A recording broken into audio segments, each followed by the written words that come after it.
Now talking about some of the head and the neck space infections. The parotid abscess, LUDWIG'S angina and peritonsillar abscess, retropharyngeal abscess, acute retropharyngeal abscess, the chronic retropharyngeal abscess, and the last one parapharyngeal abscess.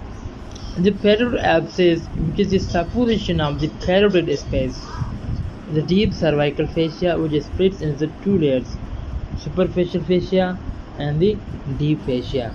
It means superficial fascia and the another is the deep fascia. Okay. Then this includes the parotid gland and its associated structures is on that. This parotid space lies deep to the superficial fascia here. Now you can see parotid gland has the parotid duct, which runs from the oral cavity to the runs the its secretions in its oral cavity. It is some mandibular gland, sublingual gland. It is some mandibular gland as well. You can see here is a parotid gland. Okay, it's deep to the superficial fascia.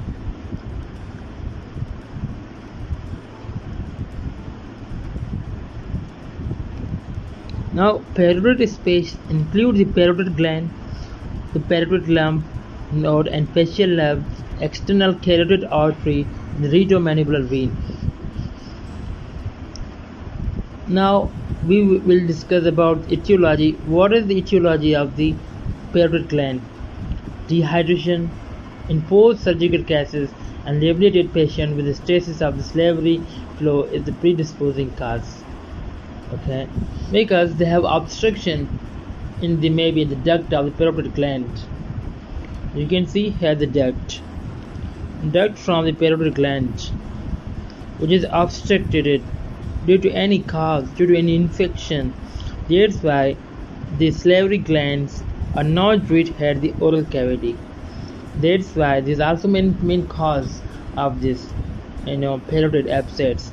Then these abscess form is here at the parotid gland. Then this appearance I will show you later how this is appeared. Is the infection of the oral cavity which travels via the Stevenson's duct to invade the parotid duct. What is in the Stevenson's duct?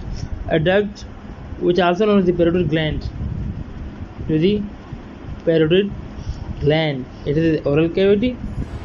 Okay, oral cavity, and this is the parotid gland. Have any infection like a bacteria or a virus can go through this duct into the parotid gland, can infect there in the parotid gland. The multiple small abscesses may form in the parenchyma. They may then coalesce to form the single abscess. It means in parotid gland, small abscesses may also formed. Small abscess may also form, but they coalesce to form the one large abscess. Now, bacteriology is the main common which is infection of the parotid gland. Staphylococcus aureus is the most common. The clinical features are the swelling of the parotid gland, redness, induration, tenderness in the parotid area at the angle of the mandible, and the opening of the Stevenson's duct become congested and may exudate pus on the pressure.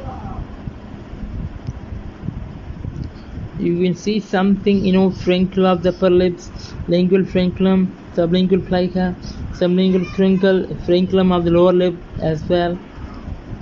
Some diagnosis by USG CT scanning is paration of the pus can be done for the culture and sensitivity. It's very important to see the bacterial infection, okay, which also by the ultrasound or by radiography, and by CT scanning as well. The more than one loculi of the pus may be seen, and the aspiration of the abscess can be done for the culture and sensitivity of the causative organisms. Now, what is the treatment to correct the dehydration? okay, to improve the oral hygiene, to promote the salivary flow, intravenous antibiotics, surgical drainage under local or the general anesthesia is carried out by the periauricular lesion. This is the parotid abscess, which is I told you about this, how this infection and abscess produce. This is the reddish, the swelling at the on the masseter muscles. Okay, you can see here the reddish and the swelling.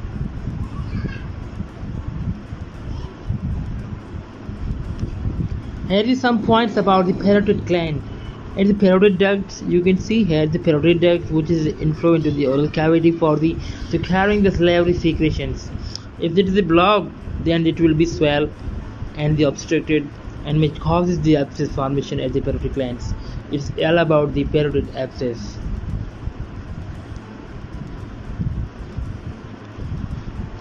Now talking about the LUDWIG'S angina, which is the infection of the submandibular space. And submandibular space lies between the mucous membrane of the floor of the mouth and tongue on the one side, and the superficial layer of the deep cervical fascia extending between the hyoid bone and the mandible on the other. I'm showing you this. You can see here the submandibular space is the tongue, okay, and the lies between the mucous membrane of the floor of the mouth and the tongue on one side, okay.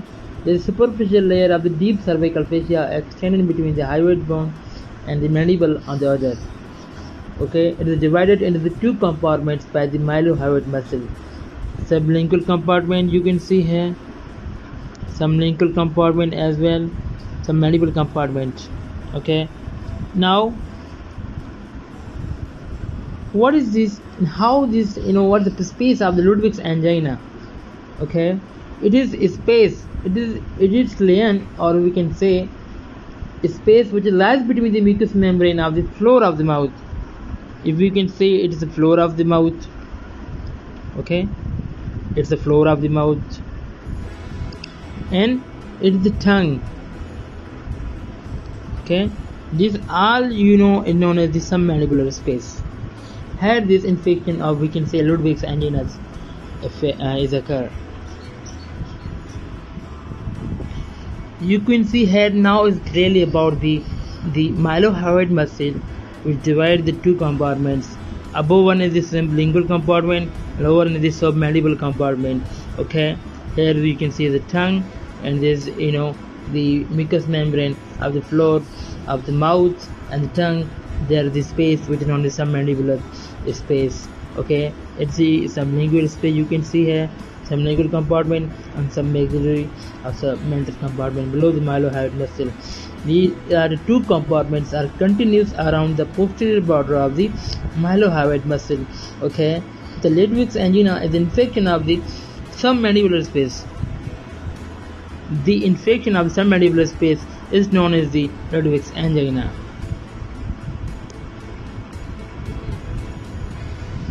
Now, what is the etiology of the LUDWIG'S angina? It may be the genital infection, which accounts for the 80% of the cases, and premolar, which lies above the attachment of the mylohyoid muscle, can cause a sublingual space infection. If it is a molar teeth which may cause the submaxillary space infection. Here you can distinguish between two infections. If you have anyone can ask from you that what is the cause of sublingual space infection, you can say the premolar infections. If they ask about the submaxillary space infection, then you can say about it is the molar teeth infection, okay. Submandibular salient dentitis and injuries of the oral mucosa and fracture of the mandible as well. These are some etiologies of the LUDWIG'S angina. And you should not confuse about the sialoadenitis and the sialosis. Sialosis is the non-inflammatory condition of the salivary glands, okay. About the non-inflammatory conditions of the parotid gland, sublingual glands, submandibular glands, it known as the sialosis. ASIALOSIS. And the about the sialoadenitis, which is the inflammatory condition of these conditions of the salivary glands. It is known as the sialoadenitis. If it is non-inflammatory, it's known as the sialosis. Now, what is the etiology of the LUDWIG'S angina? There's a mixed infection involving the both aerobes and anaerobes are the most common. Alpha hemolytic streptococci or staphylococci and the bacteroids groups are also most common, and rarely Haemophilus, influenza, E. coli, and Pseudomonas are seen. And what are the clinical features? The difficulty in swallowing, dysphagia with varying degree of the trismus, and when infection is localized to the sublingual space, structures in the floor of the mouth are swollen, and the tongue seems to be pushed up and the back. And how? Because the infection is the it is here at the space. Okay, if the space in the submandibular or the sublingual space infection, this infection will be upward, it may be downward, because it is the abscess or infection is first produced. It may be swollen, it may be tender. That's why this tongue, it may be upward or maybe backward. By backward, if it is the infection may upward the hair, then this tongue it may be it's backward. Okay, now you can see when infection spreads the submaxillary space, the submandibular regions become swollen and tender and impair the woody hard feel. And you can see some about the space infections here. There the mylohyoid muscle and superficial facial layer. If the infection it is here, it's produces pus formation. You can see because it is spreading it there. It has some pressure, because if you know about when the space has filled with fluid or the pus, if this pus or the water is continuously produced, then this space will be large and swelling and tender. Then these structures, other structures with surrounding, there will be compression, or there will be some pressure against these organs as well. Now, tongue is progressively pushed upwards and backwards, threatening the airway. Because airway also obstruction, swallowing, dysphagia is also may cause. The laryngeal edema may appear. What is the treatment of the LUDWIG'S angina? Systemic antibiotics are mostly common, and the incision and the drainage of the abscess, like intraoral, sublingual, and external submaxillary as well. Intraoral, if infection is still localized to the sublingual space. It means if infection is still localized to sublingual space, okay? And external submaxillary, it means if infection involves the submaxillary space, okay? Internal or intraoral or external, there is the main difference. Intraoral means sublingual, infection is localized. External, it means the involves the submaxillary space. A transverse incision is extending from the one angle of the mandible to the other, is made with the vertical opening of the midline musculature of the tongue with blunt hemostat. Very often it is a serious fluid rather than a frank pus that is encountered. And tracheostomy if airway is endangered. Okay, tracheostomy is also done if airway is endangered. Okay, now some complications of the LUDWIG'S angina: the spreading of the infection from the parapharyngeal and retropharyngeal spaces, and then to the mediastinum as well, and airway obstruction due to the laryngeal edema, and the swelling and the pushback of the tongue, and septicemia and aspiration pneumonia may also occur. Now I will tell you about something. What is the laryngeal edema?